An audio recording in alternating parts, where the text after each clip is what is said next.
Ladies and gentlemen, welcome to another video. In this video, we're going to be talking about how to fix Epic Games cannot purchase error. So generally, to fix the Epic Games cannot purchase or payment declined error, the first thing you want to do is simply verify that your web bank or that your bank has not blocked the transaction, and ensure that your Epic Games account region matches your actual location.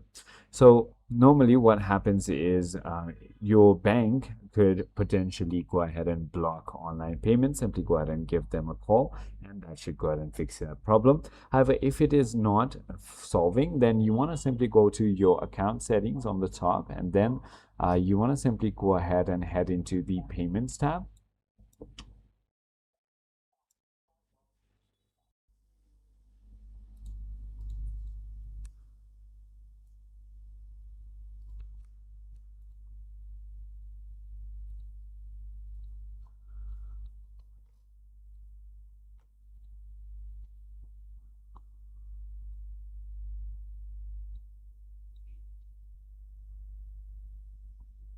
Now, what you want to do is simply go ahead and head into the payments settings section, and then this is where you can simply go ahead and remove your payment method and then re-add it, which should go ahead and solve your problem.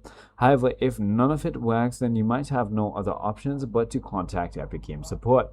I hope this video clarifies everything for you. If you have further more queries, feel free to comment down below, and I'll see you on the next one.